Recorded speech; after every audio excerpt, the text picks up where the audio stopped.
Continuamos aquí en Mundo Inmobiliario. Estoy con el doctor Eduardo López Moreno. Él es el coordinador de la ONU Habitat en México. Eduardo, nos quedamos en el tema del urbanismo. ¿Cómo se nos olvidó el urbanismo en México? El suelo interurbano, el mal uso que se le dio al suelo interurbano en este desarrollo de vivienda que se expandió por todo las zonas metropolitanas sin ningún orden, expandiendo la famosa mancha urbana. Y me gustaría que nos platicaras esto, cuál es tu visión en este del urbanismo y sobre todo que nos compartieras estas 6 estrategias que tiene ONU Habitat para mejorar los asentamientos humanos en general en el mundo en base a estas conferencias que cada 20 años se tienen donde los países se comprometen a desarrollar mejores prácticas urbanas. Y pues danos esta sabiduría, este conocimiento, esta investigación que has logrado tú a lo largo de tu muy importante carrera.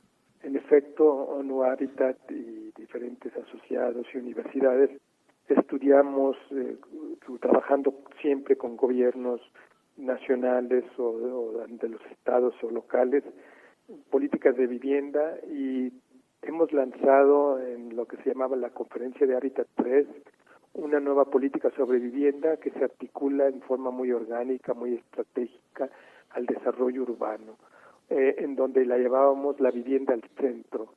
Y al centro significaba dos cosas fundamentales: una física al centro de las ciudades, es decir, dejar de producir vivienda en las periferias o en las periferias de las periferias, y también al centro de la política urbana, en donde, como tú bien lo dijiste en la introducción, que comparto plenamente, olvidamos que la vivienda debería de hacerse de la mano del desarrollo urbano, de las políticas de suelo, de las políticas de financiamiento, y entonces una estrategia de articulación de todo eso.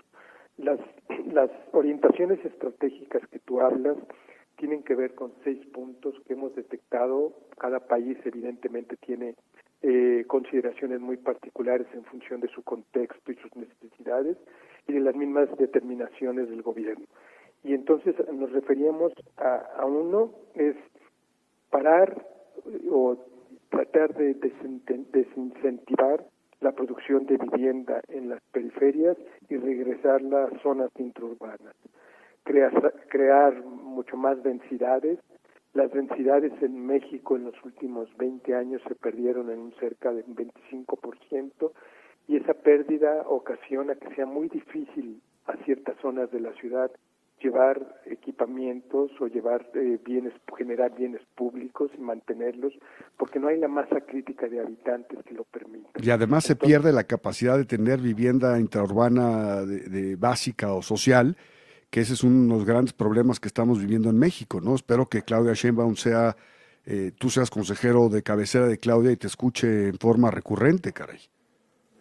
lo somos, tenemos el honor de que nos hayan nombrado asesores de programas como estos, y sí decirte que la idea es producir vivienda que sea económicamente accesible, que sea Fabuloso. espacialmente integrada, que sea también socialmente diversificada. Uno de los Claro. problemas principales de México es que la vivienda, sin una connotación de planeación como un bien público, se hizo con una gran separación de estratos sociales, y estos estratos, te digo, son bombas de tiempo para el país y para las ciudades, porque lo que tiene que hacer el desarrollo urbano y la planeación es, en la medida de lo posible, siempre acercar grupos sociales, Coincido acercar y plenamente. generar economías. Entonces eso es lo que hacemos, es una relocalización de la vivienda en zonas consolidadas, nuevos marcos normativos y jurídicos que permitan hacer esto, convencer a los habitantes que densificación no significa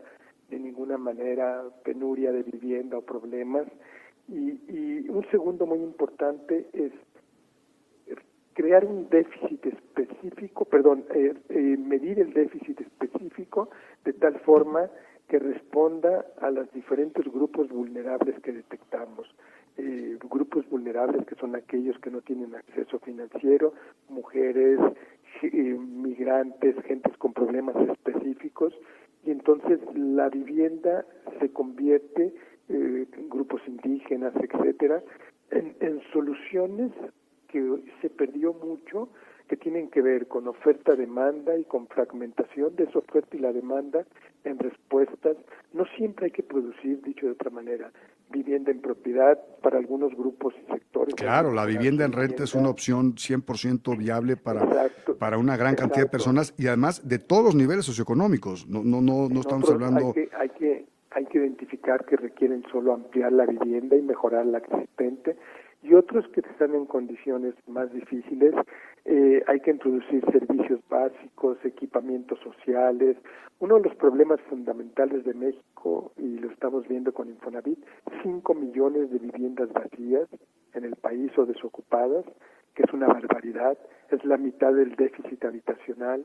Entonces, también qué hacer con ese tipo de viviendas, cómo integrar vivienda vacía con política de suelo y políticas de ciudad.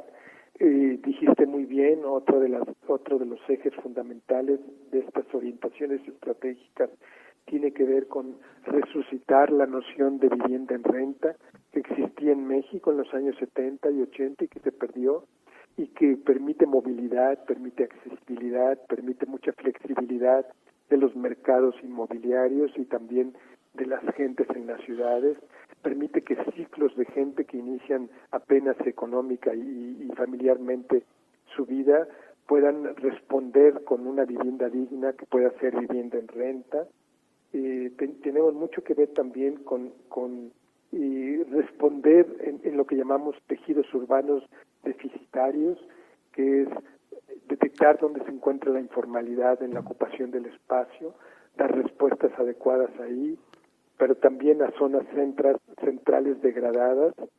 Eduardo, perdóname que te interrumpa, pero tenemos que despedirnos porque el tiempo nos come, pero definitivamente me encantaría poderte tener más presente en el programa porque toda esta riqueza de información que tienes me da una enorme tranquilidad que Claudia tenga abierto el oído a ti en todo esto que estás diciendo y claramente es importante que entendamos que la vivienda es parte esencial de desarrollo social de todos los niveles socioeconómicos del país y la densificación no es un pecado, todo lo contrario, bien hecho, bien implementado con esta combinación, como es natural, de niveles socioeconómicos, es lo que permite que las ciudades sigan vivas y que los centros se reactiven. Eduardo, te estaremos buscando muy pronto para poder volver a platicar. Muchas gracias por el espacio y sin duda para nosotros es muy importante poder comunicar al público lo que está haciendo ONU Habitat de mano con el gobierno y cómo podemos conjuntamente colaborar en esto. Gracias, Eduardo. Un abrazo. Un abrazo.